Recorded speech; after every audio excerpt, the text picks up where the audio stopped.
Hello and a warm welcome to the show. I'm Salia Stremska, and today we're going to take a look at one of the most iconic yet controversial landmarks in Warsaw.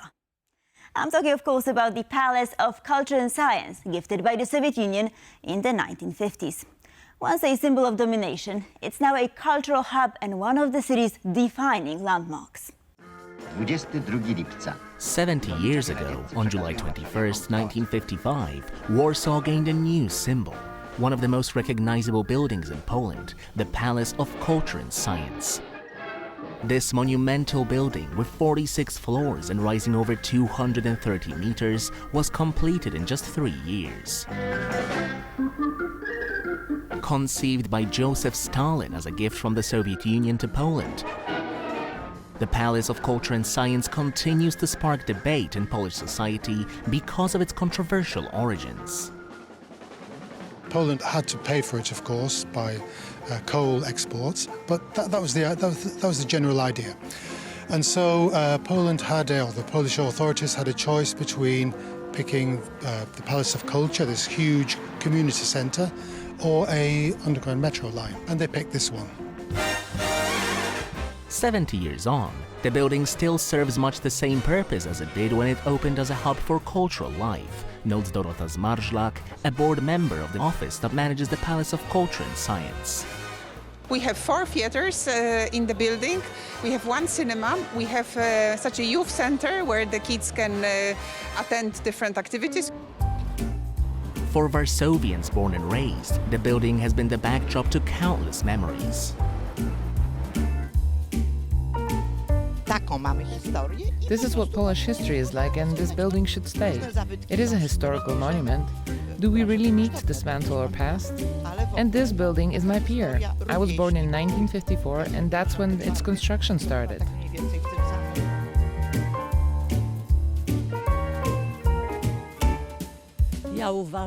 I think the palace is beautifully rendered inside. It serves the people and the institutions well.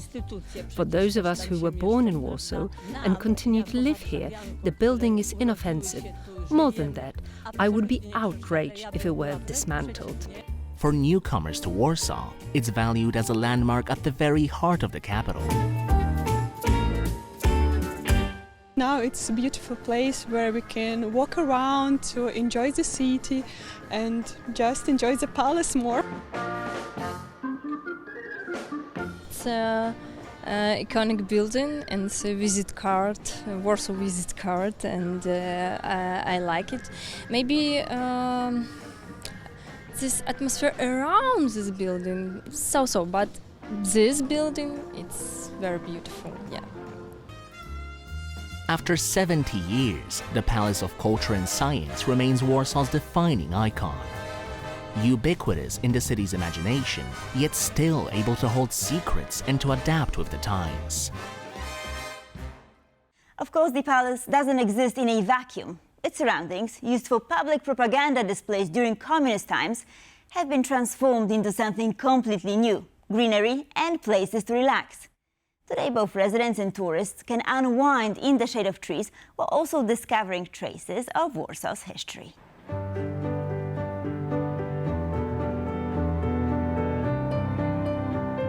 Warsaw has gained a striking new green space, and it's right in the very heart of the city. The project's aim is simple but ambitious: to weave Poland's past together with nature. Here, history and greenery meet, sometimes in surprising ways. Old candelabras shine once again, just as they did 70 years ago. The city has renamed the site Central Square, yet its earlier identity is not forgotten. In the communist era, it was known as Marching Square. The viewing stand where party leaders once surveyed their parades still remains, a silent witness to changing times. Is the most important socialistic point of this square, place where socialist and communist leaders seeing the marching people, and now it's much more greener. It's something which is a great point for photos for Palace of Culture and Science. So we stay with the relics of the past and also rebuild it in the modern way. But what truly defines the square today are its trees. A once grey expanse of concrete has been transformed with the planting of 102 new trees. Among them, ginkgo bilobas, black locusts, larches. Proof that with care and imagination, trees can thrive even in the busiest of cities. As the project's general contractor emphasizes, they have the special cages for the roots. We did some geological work, so they have plenty of water, so the roots can be strong and healthy. In time, these trees will grow to match the splendor of the 70-year-old giants that remember the construction of the nearby Palace of Culture. And it isn't only trees. Shrubs attract pollinating insects, while natural pools offer relief during Warsaw's increasingly hot summers.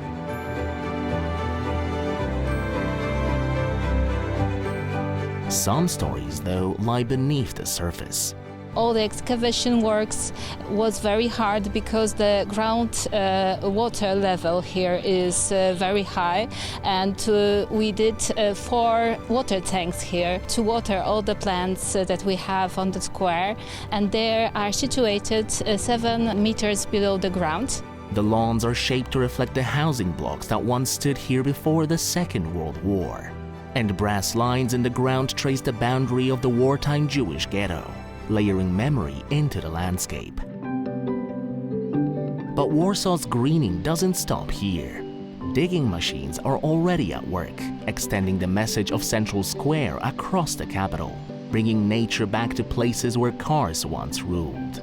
In Warsaw, history and the environment are not at odds. Instead, the city is showing how both can grow together.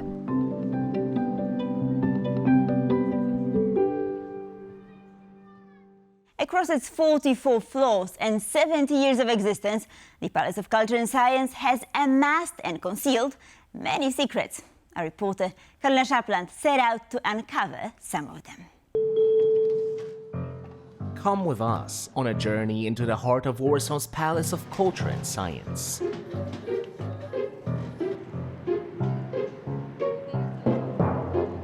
Beyond the familiar facade, concealed from prying eyes, lie secret spaces, corridors, and rooms rarely seen by the public.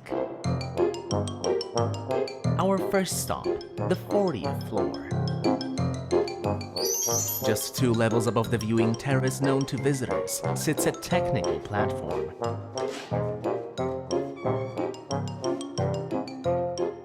Tucked beneath the Great Millennium Clock.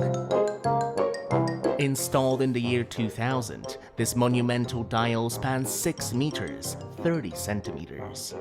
On a clear day, its hands can be read from 5 kilometers away.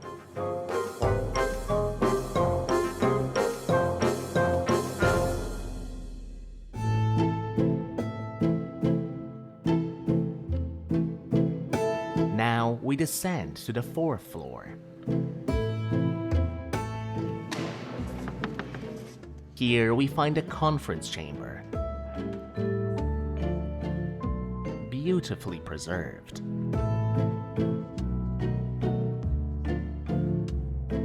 Every detail reflects the ambition of its age.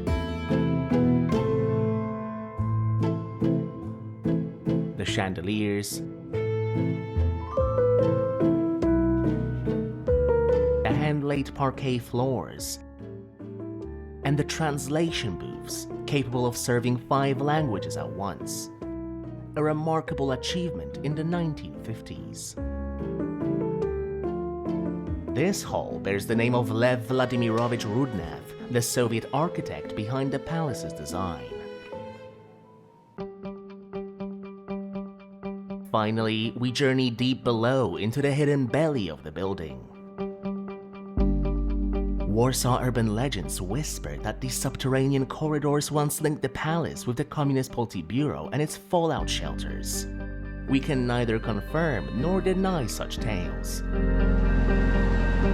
But we can show you the machinery, the specialists, the lifeblood that keeps this vast building alive. And just when you fear these secrets may remain forever out of reach,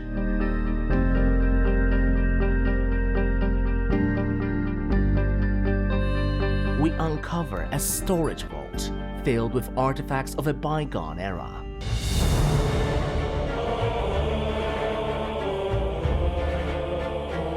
Soon, these too will be opened for all to see. We have placed here a number of objects from the history of Palace of Culture, our 70 years old history. The objects that are around me are, of course, from our very well-known Congress Hall, but there are many interesting things that the tourists can see here. Indeed, the place is not available for the public yet, but it will be available from September. The Palace of Culture, slowly revealing its mysteries.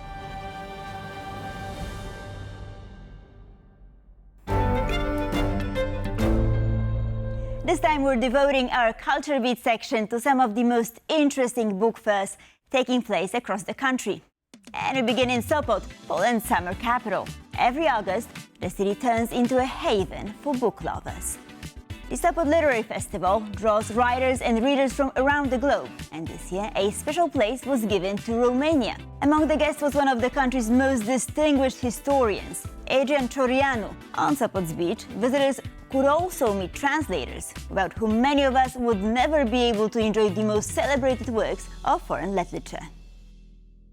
Now in Wrocław, one night offered a chance to experience the power of words in an entirely new way. In unique and often surprising locations across the city, well-known artists presented excerpts from some of the most intriguing works by European authors. This year's program of the European Night of Literature featured, among others, Decline by Anda Rothenberg and Noise by Małgorzata Halber, with performances by various actors. The Film Museum in Łódź has opened an exhibition celebrating one of Poland's most beloved children's book characters, the Moomins. The display brings the magical world of these Finnish trolls to life. Karolina Szapland was there for a first look. In a valley far away lives a family of spirited Finnish trolls.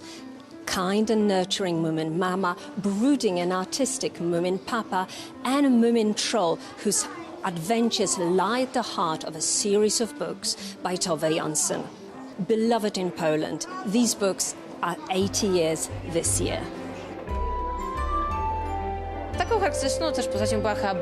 Buka was such a distinctive character because, as they say, fairy tales have that kind of atmosphere. I always remember how scary music would play when Buka was about to appear. It wasn't that it was scary, but it created such emotions.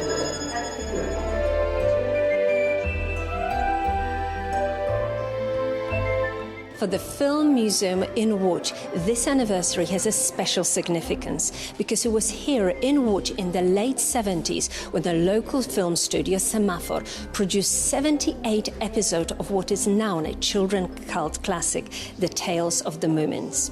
And I asked the museum curator, Zuzanna Woźniak-Kepe, what made that series so distinctive. The special thing about this animation, the Polish adaptations of the Moomins, was the technique used for this special animation, the half-flat puppet. So it was actually made on a multiplane thing that was, the puppets were put on the glass panels, and it was animated that way, not the usual puppet way.